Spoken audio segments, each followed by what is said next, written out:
দুর্বল ইমানের লক্ষণ এবং ইমান ভঙ্গের 10টি মৌলিক কারণ। ইমান মানুষের, একজন মুমিনের ইমান সবচেয়ে মূল্যবান সম্পদ।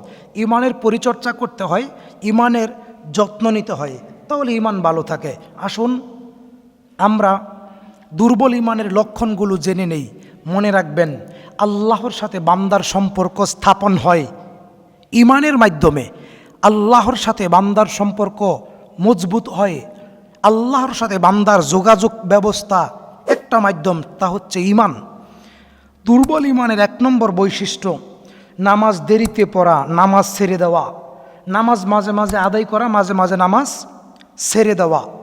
সূরা আন-নিসা আয়াত 142। নামাজ ছেড়ে দেওয়া, নামাজ দেরিতে আদায় করা, ওয়াক্ত চলে যাচ্ছে তারপরেও নামাজ আদায় করতেছে না, এটা হচ্ছে দুর্বল ইমানের 1 নম্বর বৈশিষ্ট্য। দুর্বল ইমানের 2 নম্বর বৈশিষ্ট্য, গুনাহ করতে ভয় না পাওয়া। বারবার একই পাপ করা, বারবার পাপ করা, বারবার পাপ করা, আর মনে করা যে আল্লাহ তো ক্ষমা করেই দিবেন, আল্লাহ তো ক্ষমা করেই দিবেন। বারবার পাপ করা, এটা হচ্ছে দুর্বল ইমানের 2 নম্বর কারণ। দুর্বল ইমানের 3 নম্বর কারণ, কোরআন পড়তে আগ্রহ না থাকা। দীর্ঘদিন কোরআন না পড়া, কোরআন বুঝতে না পারা, দীর্ঘদিন। অতএব আমাদের উচিত নিয়মিত কোরআনুল কারীম তেলাওয়াত করা, নিয়মিত কোরআন তেলাওয়াত করতেই হবে এবং কোরআন বুঝে পড়তে হবে। আমি কি বলতেছি, আল্লাহ কি বলেছেন, সেটা বুঝে বুঝে কোরআনুল কারীম তেলাওয়াত করতে হবে। 4 নাম্বার দুর্বল ইমানের লক্ষণ, দুনিয়ার প্রতি অতিরিক্ত আসক্তি, ভালোবাসা। আখেরাত ভুলে শুধু দুনিয়ার পিছনে দৌড়ানো, আখেরাত ভুলে শুধু দুনিয়ার পিছনে ছোটাছুটি করা, এটা হচ্ছে দুর্বল ইমানের 4 নম্বর বৈশিষ্ট্য। দুর্বল ইমানের 5 নম্বর বৈশিষ্ট্য, জিকির ও দোয়া কম করা, আল্লাহকে স্মরণ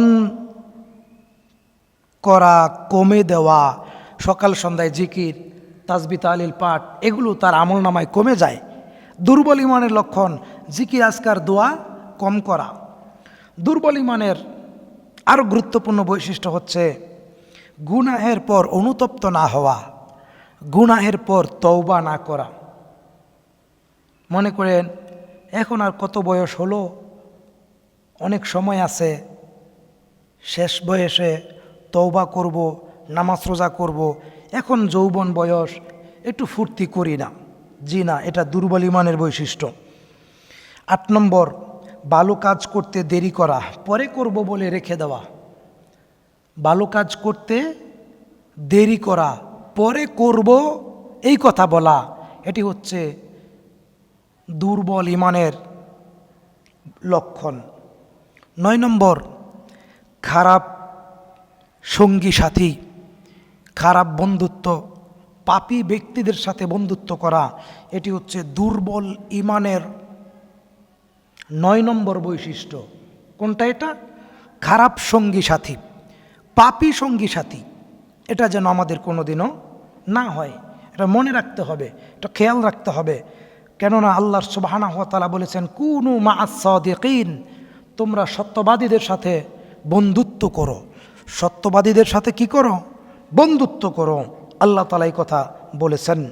আল্লাহ তাআলা বলেছেন এই কথা, রাসূল সাল্লাল্লাহু আলাইহি ওয়াসাল্লাম বলেছেন, তোমরা লা তুসাহিব ইল্লা মুমিনান, পরহেজগার ইমানদার ব্যতীত কাউকে বন্ধু রূপে গ্রহণ করবে না। 10 নম্বর দুর্বল ইমানের বৈশিষ্ট্য, গীবত করা, মানুষের গীবত করা, মিথ্যা পরনিন্দা করা, চুগলখড়ি করা। আল্লাহ তাআলা বলেছেন, ওয়াইলুল লিকুল্লি হুমাজাতিল লুমাজাহ, যারা মানুষের সামনে পিছনে দোষ ত্রুটি গীবত বর্ণনা করে, আল্লাহ সুবহানাহু ওয়া তাআলা তাদেরকে ধ্বংস করে দিবেন, তারা ধ্বংসের দ্বার প্রান্তে যাচ্ছে, একথা আল্লাহ তাআলা বলেছেন। দুর্বল ইমানের 11তম বৈশিষ্ট্য, অন্যের দুঃখে সহানুভূতি না হওয়া, হৃদয়টা কঠিন হয়ে যাওয়া, হৃদয়টা কঠিন হয়ে যাওয়া। অন্য একজন মুসলিম ভাই কষ্ট পাচ্ছে, অন্য একজন মুসলিম ভাই কষ্ট পাচ্ছে, তার কষ্টে আমি কষ্ট পাচ্ছি না, তার দুঃখটা আমি অনুভব করতে পারতেছি না, হৃদয়টা কষ্ট হয়ে গেছে। মিসকিন অসহায় বিপদগ্রস্ত ঋণগ্রস্ত মানুষকে সহযোগিতা করছি না, সামর্থ্য থাকা সত্ত্বেও, এটা দুর্বল ইমানের লক্ষণ। দুর্বল ইমানের 12 নম্বর কারণ আল্লাহর ভয় কম থাকা, গুনাহ বারবার গুনাহ করা। আল্লাহর ভয় অন্তরে কমে যাওয়া, এটা গুরুত্বপূর্ণ একটি দুর্বল ইমানের কারণ। বারবার পাপ করা, আল্লাহর ভয় অন্তর থেকে কমে যাওয়া। 13 নম্বর, আখিরাতের কথা ভুলে থাকা, মৃত্যু ও কবরের কথা মনে থাকে না, দুনিয়া নিয়ে ব্যস্ত থাকে। দুনিয়া নিয়ে কি থাকে? ব্যস্ত থাকে। দুনিয়া নিয়ে ব্যস্ত থাকে, ব্যবসা বাণিজ্য, চাকরি বাকরি, অর্থ সম্পদ, সব কিছু সে ভালো বোঝে, কিন্তু পরকালকে প্রাধান্য দেয় না। ইবাদতে ঘাটতি আছে অনেক, ফরজ ইবাদত আদায় করে না, সময়ই পায় না, এত ব্যস্ত। আল্লাহ বলেছেন অমাল হায়াতুদ দুনিয়া ইল্লা মাতাউল গুরুর। বান্দা, তুমি মনে রেখো, দুনিয়ার জীবন খেল তামাশা, ধোঁকা, ছলনা, প্রতারণা। কাজেই ঈমান দুর্বল এর 13তম বৈশিষ্ট্য হচ্ছে আখিরাতকে ভুলে যাওয়া, আখিরাতকে প্রাধান্য না দেওয়া। ইবাদত নয় দুর্বল ইমানের লক্ষণ। দুর্বল ইমান এর 14তম বৈশিষ্ট্য, দুর্বল ইমানের 14তম বৈশিষ্ট্য হচ্ছে ইবাদতে মনোযোগী না থাকা। ইবাদতে 2 ওয়াক্ত আদায় করে, 3 ওয়াক্ত আদায় করে না। নামাজ পড়ে কিন্তু এদিক সেদিক তাকিয়ে থাকে, রোজা রাখে কিন্তু পাপ কাজ করে, মাঝে মধ্যে হালাল খায় আবার হারামও খায়। ইবাদতে মনোযোগী না থাকা। আল্লাহ বলেছেন আল্লাযীনা হুম ফি সালাতিহিম খাশিউন, তোমরা খুশু সহকারে আল্লাহর ভয় নিয়ে সালাত আদায় করো। আল্লাহ বলেছেন ইন্নাস সালাতি ওয়া নুসুকি ওয়া মাহইয়ায়া ওয়া মামাতি লিল্লাহি রাব্বিল আলামিন। একজন মুসলিমের নামাজ, রোজা, কুরবানি, হজ, যাকাত, জিহাদ, রুকু, সেজদা, দান, সাদাকা সব আল্লাহকে খুশি করার জন্য হবে। টাইম টু টাইম মেনটেন করে চলবে মুমিন সব কাজ মনোযোগ সহকারে আল্লাহর সন্তুষ্টির জন্য করবে। দুর্বল ইমানের 15তম প্রধান কারণ হচ্ছে ইসলামের জ্ঞান অর্জন থেকে বিরত থাকা। এই বিষয়টি বাংলাদেশের অধিকাংশ মুসলিমদের মধ্যে আমরা দেখতে পাই। বাংলাদেশ অধিকাংশ মুসলমান যে কোনো বিষয়ে না জেনে অতি উৎসাহিত হয়ে যায়, অতি আবেগী হয়ে যায়। বন্ধু আমার, আবেগ দিয়ে ইসলাম ধর্ম চলবে না। ইসলাম ধর্ম চলবে আল্লাহর কথায়, ইসলাম ধর্ম চলবে আল্লাহর রাসূলের কথায়, ইসলাম ধর্ম চলবে কোরআনে যেভাবে আছে, ইসলাম ধর্ম চলবে হাদিসে যেভাবে আছে। অতএব প্রত্যেকটা আমল করার পূর্বে এলেম অর্জন করা ফরজ, প্রত্যেকটা আমল করার পূর্বে এলেম অর্জন করা গুরুত্ব। কাজেই দুর্বল ঈমান মানে এই নয় সে ব্যক্তি মুসলিম নয়। দুর্বল ঈমান মানে এটা নয় যে সে ব্যক্তি মুসলিম নয়। দুর্বল ঈমান বৃদ্ধি পায়, ঈমান কমে। নেকামল করলে ঈমান বৃদ্ধি পায়, নেকামল ছেড়ে দিলে ঈমান কমে যায়। যার ঈমান যত বেশি মজবুত, তার পাপ, তার গুনাহ তত কম। যার পাপ যত বেশি, তার ঈমান তত কম। নেকামলের মাধ্যমে ঈমান বৃদ্ধি পায়। আল্লাহ তাআলা দুর্বল ঈমান থেকে আমাদেরকে রক্ষা করুন, আমিন। ঈমান ভঙ্গের 10টি কারণ। ঈমান ভঙ্গের 10টি কারণ। ওযু যেমন ভঙ্গ হয়, নামাজ যেমন ভঙ্গ হয়, রোজা যেমন ভঙ্গ হয়, ঈমানও তেমন কি হয়? ভঙ্গ হয়। ঈমান কি হয়? ভঙ্গ হয়। কাজে ঈমানের যত্ন নিতে হবে, ঈমান গঠন করতে হয়। জীবনে একবার পড়েছি লা ইলাহা ইল্লাল্লাহ ও আন্না মুহাম্মাদুর রাসূলুল্লাহ, জীবনে একবার পড়লেই ঈমান স্থির থাকে না, ঈমান ভেঙে যায় পাপের কারণে। ঈমান ভঙ্গের অনেক কারণ, 10টি কারণ মৌলিক, 10টি কারণ শ্রেষ্ঠ। তার মধ্যে 1 নম্বর আশশিরকু বিল্লাহ, আল্লাহর সাথে যারা শিরিক করে তাদের ঈমান নষ্ট হয়ে যায়। যারা শিরিক করে তাদেরকে মুশরিক বলা হয়। শিরক আরবি শব্দ, শিরিক আরবি শব্দ, বাংলা অর্থ হলো সমকক্ষ দাঁড় করানো, সমকক্ষ স্থির করা। আল্লাহও পারে, বাবাও পারে। যাদের সন্তান হয় না তারা মাজারে দৌড়ায়, মাজারে মান্যত করে, মাজারে আগরবাতি মোমবাতি, মাজারে গরু খাসি ইত্যাদি মান্যত করে, মাজারে সিন্নি মান্যত করে, মাজারে খিচুড়ি মান্যত করে, মাজারে দান করে, মাজারের যত্ন করে। সমস্ত শিরিকের আড্ডাখানা মাজার।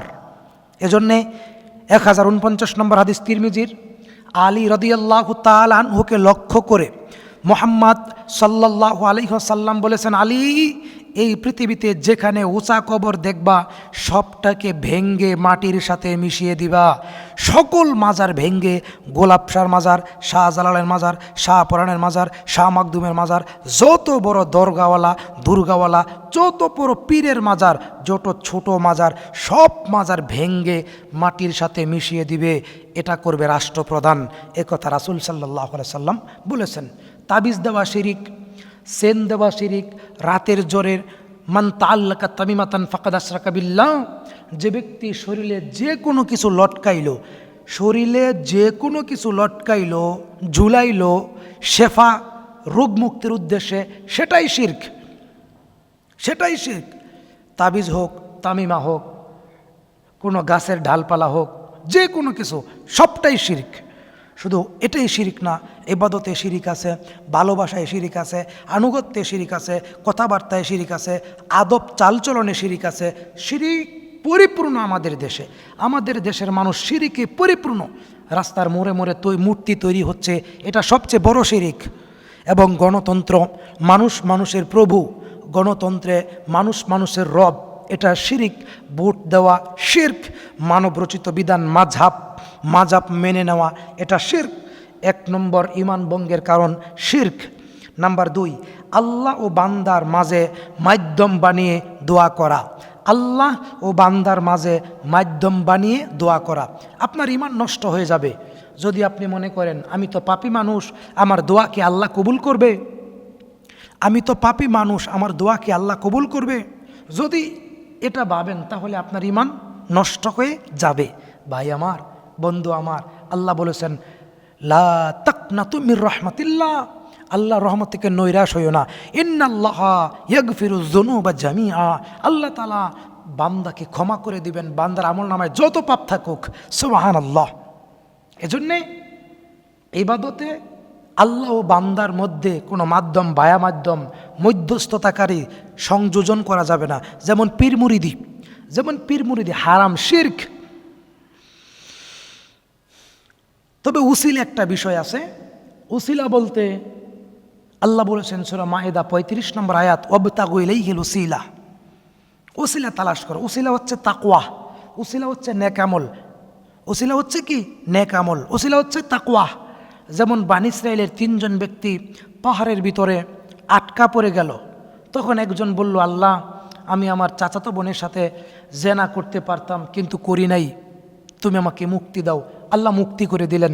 আল্লাহ আরেকজন ব্যক্তি ছিল এরকম, যে আল্লাহ, আমি আমার পিতামাতাকে সেবা করেছি, ভরণ পোষণ করেছি, যত্ন করেছি, তুমি আমাকে পাহাড়ের আটক থেকে মুক্তি করে দাও। এই যে নেকামলের উসিলা, এটা এভাবে। 3 নম্বর ঈমান ভঙ্গের 3 নম্বর কারণ মুশরিকদের, কাফেরদের কাফের মনে না করা, মুশরিকদের মুশরিক মনে না করা। এই বৈশিষ্ট্য অধিকাংশ বাঙালি মুসলিমদের মধ্যে আছে। যেমন বাংলাদেশ অধিকাংশ বেদাতি মুফতি শিয়াদের পক্ষে দোয়া করে, শিয়াদের পক্ষে দোয়া চায়, শিয়াদেরকে সমর্থন করে, শিয়াদেরকে ভালোবাসে। এটা বাঙালি অনেক বেদাতি মুফতিদেরকে আমরা দেখতে পাই। আবু দাউদের হাদিস, রাসূল সাল্লাল্লাহু আলাইহি ওয়াসাল্লাম বলছেন, মান তাশাব্বাহা বিকওমিন ফাহুয়া মিনহুম, যে ব্যক্তি যাকে ভালোবাসে সে তাদেরই অন্তর্ভুক্ত হয়ে যায়। আল্লাহ বলেছেন সূরা আলে ইমরান আয়াত 28, যে যাকে ভালোবাসে সে তাদেরই দলভুক্ত হবে। আল্লাহ বলেছেন সূরা বানী ইসরাইল আয়াত 71, প্রত্যেকে যে যাকে ভালোবাসে, যে যাকে ইমাম মনে করে সে তার সাথে থাকবে। তাহলে আল্লাহ বলছেন সূরা মায়েদা আয়াত 44, কাফেরকে কাফের মনে করতে হবে, মুশরিককে মুশরিক মনে করতে হবে। মুশরিককে মুমিন মনে করা যাবে না, মুশরিকদেরকে ইমানদার মনে করা যাবে না, কাফেরকে ইমানদার মনে করা যাওয়ার কোনো সুযোগ নাই। আল্লাহ বলেন সূরা মায়েদা আয়াত 44, যারা আল্লাহর নাজিলকৃত বিধান অনুযায়ী বিচার ফয়সালা করে না তারা কাফের।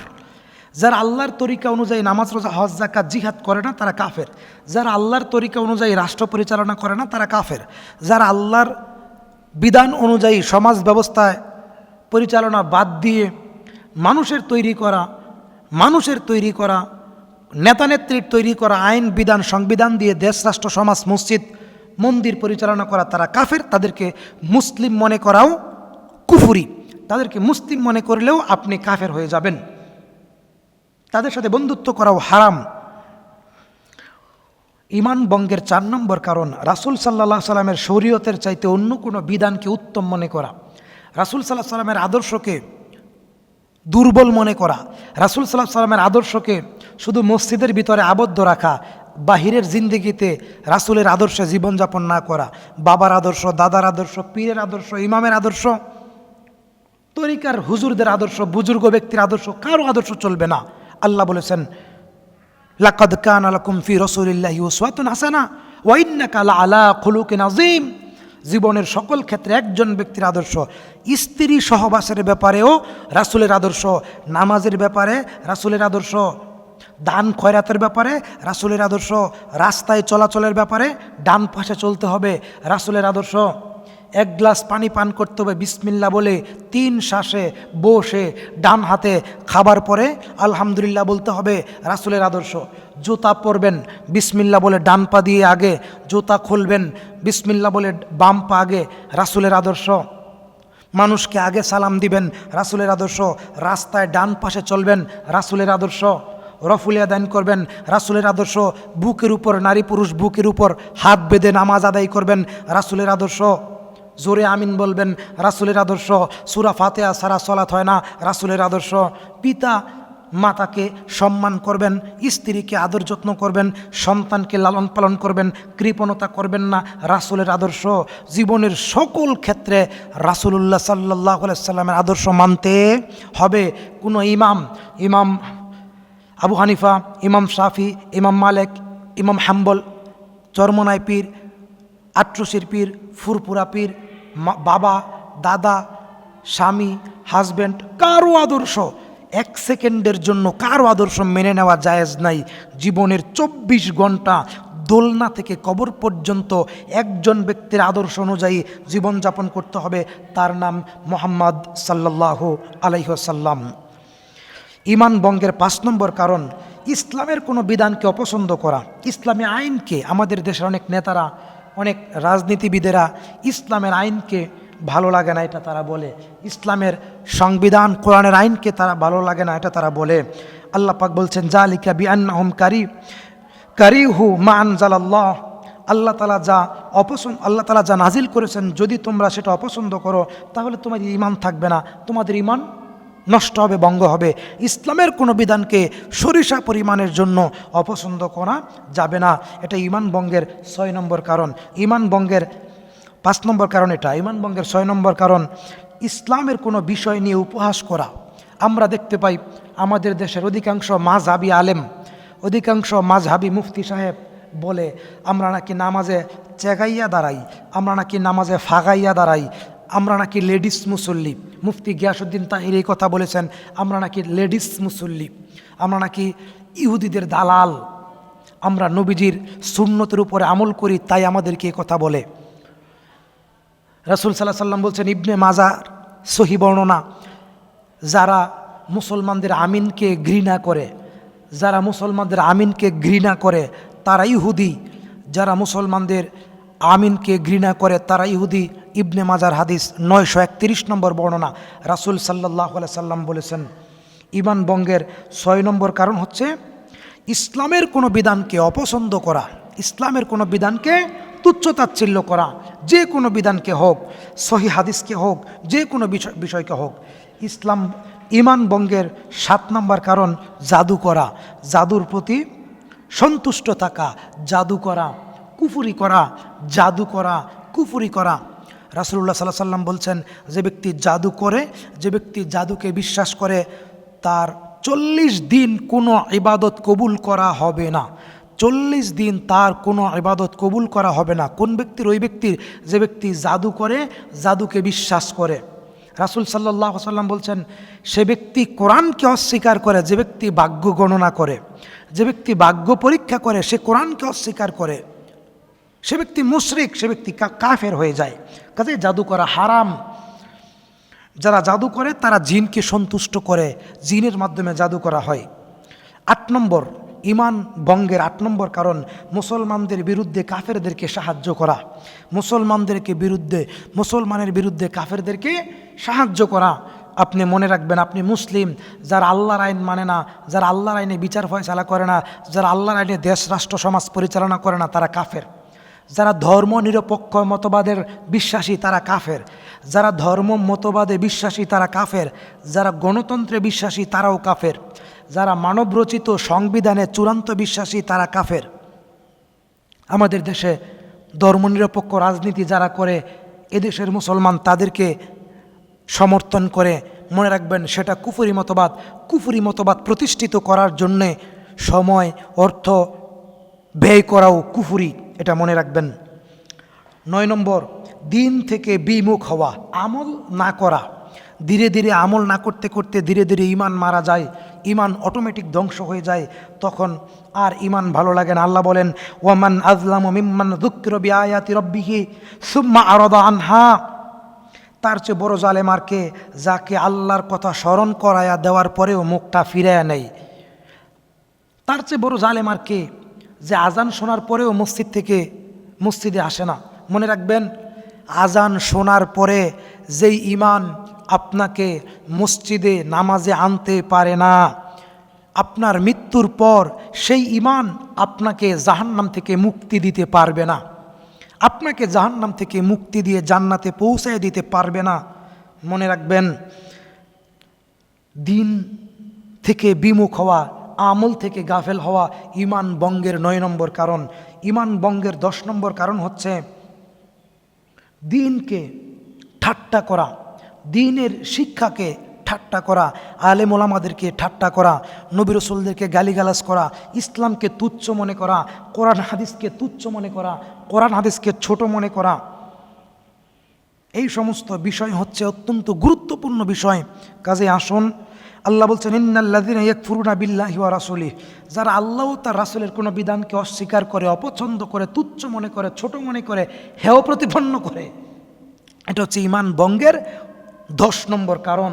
তাহলে আমরা আপনাদের মধ্যে পেশ করলাম দুর্বল ইমানের 15টি আলামত এবং ইমান ভঙ্গের 10টি কারণ। এই বিষয়গুলো থাকলে ইমান ক্ষতিগ্রস্ত হয়। আল্লাহ তাআলা আমাদেরকে সেই ইমান দান করুক, আমিন, যেই ইমানে জান্নাতুল ফিরদাউসে যেতে পারি। আল্লাহ আমাদের সেই ইমান দান করুন, আমিন। ওয়া আখির দাওয়ানা আনিল হামদুলিল্লাহি রাব্বিল আলামিন।